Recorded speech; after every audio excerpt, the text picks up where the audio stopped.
संपूर्ण पृथ्वी एक समान है तो केवल भारत में ही क्यों अवतार लेते हैं प्रभु? भगवान संपूर्ण सृष्टि की रचना करके समूहम सर्वभूतेषु सबके अंदर विराजमान, लेकिन भक्तों के हृदय में क्यों प्रकाशित हो जाते हैं? सबके हृदय में क्यों नहीं प्रकाशित होते हैं? तो सबके सकल जीव जन दीन दुखारी, सबके हृदय में भगवान है। सबके हृदय अछत विकारी, सकल जीव जग दीन दुखारी, वर्णन आया ना। लेकिन भक्तों के हृदय में भगवान प्रकाशित होते क्यों? क्योंकि उन्होंने अपने हृदय को भक्ति के द्वारा मार्जन करके, अविद्या का नाश करके भगवान को प्रकाशित कर लिया। ऐसे ही सर्वत्र ब्रह्म ऋषि विराजमान नहीं है। भारत भूमि ब्रह्म ऋषियों की है, महान भागवतों की है, धर्मनिष्ठों की है, तपस्वियों की भूमि है, सतियों की भूमि है, बेविचारियों की भूमि नहीं। इसीलिए भगवान यहां अवतार लेते हैं। जैसे भक्त का हृदय संपूर्ण दोषों से रहित होकर भगवदाकार होता है तो भगवान प्रकाशित हो जाते हैं, ऐसे इस भूमि में ब्रह्म ऋषियों का प्रताप, महाभागवतों का प्रताप, जगत पिता को पुत्र बनाकर अपने घर में अवतरित कराने की सामर्थ्य जिस महान भक्ति में, ऐसे महान भक्त जो उस ब्रह्म को अपने मैं में स्थित कर एकाकार है, मैं ब्रह्म हूं, ऐसे ब्रह्म ऋषियों की यह भूमि है। इसलिए भारत पे अवतार लेते हैं। जहां गंगा और यमुना, सती और यतियों की धूम मची है वो भारत भूमि है, व्यभिचारियों की भूमि नहीं है। कि चाहे जैसा भोजन करो और चाहे जैसा व्यभिचार करो तो तुम्हारे अंदर अविद्या प्रकाशित होगी, भगवान प्रकाशित नहीं होंगे। अन्य सब देश प्रांतों में देख लीजिए क्या हो रहा है, और उसी का अनुकरण आज हमारा भारत कर रहा है। तो अब किस दुर्दशा को प्राप्त होता चला जा रहा है? नास्तिकता को प्राप्त होता चला जा रहा है, व्यभिचार को प्राप्त हो। ये हमारे भारत भूमि में ऐसा धर्म नहीं है। ये विदेश से आया हुआ जो संस्कार है वो हमारे देशवासियों को भ्रष्ट कर रहा है। हमारा देश इसीलिए महान है कि ये सतियों का देश है, यतियों का देश है। ये परम पावन गंगा यमुना का, कहां की नदी ऐसी है जिसको भगवत भाव से देखा जाए, जिसके आचमन अवगाहन मात्र से समस्त पाप नष्ट हो जाएं?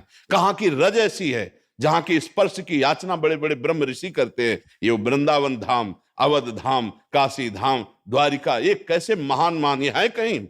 इसलिए भारत भूमि ऋषियों की भूमि है, यतियों की भूमि है, महाभागवतों की भूमि है। इसलिए भगवान यहां अवतार लेते हैं। समझ पा रहे हो किसका प्रश्न है? हाँ, समझ पा रहे हो आप? हाँ, ये आज जो हो रहा है हमारे भारत भूमि का लक्षण नहीं है।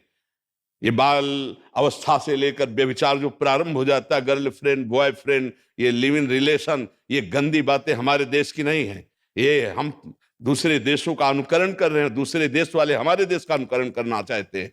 आप समझिए, दूसरे आते हैं ना तो चोटी रखाते हैं, धोती पहनते हैं, कंठी बांधते हैं, माला हाथ में लेते हैं, और हम, भारत भूमि है ये धर्म का देश है। ऐसा नहीं है कि यहां क्यों भगवान अवतार लेते हैं, वो तो उनकी नास्तिकता देख रही। तुम्हें खुला नहीं दिखाई दे रही?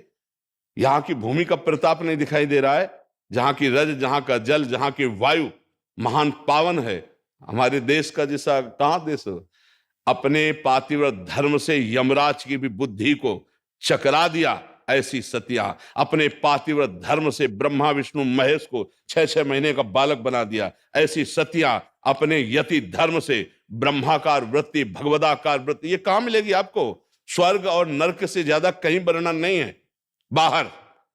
तो स्वर्ग और नरक से ज्यादा नहीं, जीवन मुक्त अवस्था, भगवान को अधीन करने वाला प्रेम, ये भारत भूमि में विराजमान। इसलिए भगवान यहां अवतार लेते हैं। है सर्वत्र समूहम सर्वभूतेषु, उस कोई ऐसा कण नहीं जिसमें हमारे भगवान न विराजमान हो। चाहे कोई भी देश हो, कोई भी देश हो, कोई जड़ चैतन्य हो, भगवान स्वयं बने हैं। वासुदेवा स्वरमिति, सब कुछ वासुदेव ही है। वासना वासुदेवस्य वासितम भुवनत्रयम् सर्वभूत निवासोऽस्मि वासुदेव नमोस्तुते। पर साधना और आराधना के द्वारा उनको प्रकट किया जाता है। ये साधना और आराधना से परम पावन भूमि भारत है। ये कोई साधारण नहीं है, ये कर्म क्षेत्र है, ये महान धर्म क्षेत्र है, ये प्रेम क्षेत्र है, ये ज्ञान क्षेत्र है। ऐसा कहीं आपको त्रिभुवन में नहीं मिलेगा, ब्रह्मलोक में भी ऐसा नहीं मिलेगा। जो महाभागवत जन ब्रह्म प्राप्त महापुरुष है उनको ब्रह्मा भी नमस्कार करते हैं। ये वो देश है। आप समझ पा रहे हो? हाँ, ऐसे कभी अपने देश को इस भाव में न देखे। नास्तिक लोग कहते हैं ऐसा, मतलब हम नहीं। हाँ, नाम को उनसे परिचय नहीं है, क्योंकि यहाँ जो आएगा वो नास्तिक तो आएगा नहीं, भगवान का कृपा पात्र आएगा। ऐसा नहीं। हमारे भगवान व्यास देव जी ने महाभारत में लिखा है, भारत देश में जन्म होना महान शुभ और भाग्य का प्रतीक है। मानव देह प्राप्त करके मोक्ष पदवी प्राप्त करना, प्रेम प्राप्त करना, ये यही लक्ष्य है, बाहर लक्ष्य नहीं है। बाहर तो पशुता का ज्यादा प्रचार प्रसार है, पशुता ही पशुता। हाँ, अभक्ष पदार्थ, उनका आहार ही मांस है, उनका जीवन ही व्यभिचार और भोग है, कहीं योग का नाम नहीं है। और यहाँ गृहस्थ से लेके विरक्त तक सब योग मार्ग का अनुसरण करने वाले थे, कुछ है और आगे भी रहेंगे। कुछ जो बाहरी हवा में आ चुके हैं, उनके वेशभूषा बदल गई, उनके आचरण बदल गए हैं ना। कौन सा ऐसा देश है जहां ब्रह्मचर्य जाना जाता हो? ब्रह्मचर्य किसे कहते? सतीत्व जाना जाता हो, पातिव्रत धर्म जाना जाता हो, यतित्व। अगर कोई तुम्हें मिलेगा ना यति, तो यहीं का चेला होगा।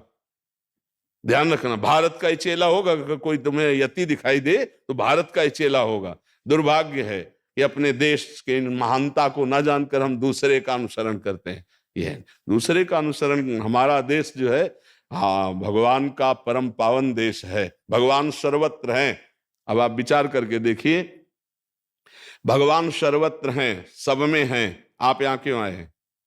जो हम में भगवान है वो आप में है, सब में। आप यहाँ क्यों आए हैं? जैसे हम आपसे प्रश्न करें तो आप इसका उत्तर दे पाओगे? है?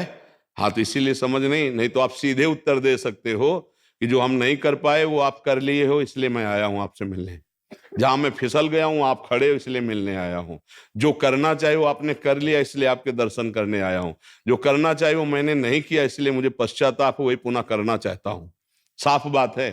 पांचभूत जो यहाँ है वो वहां है, अविनाशी जो यहाँ है वो वहां है। कोई इतना अंतर नहीं है। बस अंतर इतना है, आपने अंतर में फंस लिए, हम निरंतर में आ गए। अंतर रहित होकर उसका निरंतर चिंतन, उसी बात को समझने आए हो, देखने आए हो। समझ रहे हो ना? तो ऐसे ये भारत देश निरंतर भगवत स्पर्श से संपन्न है।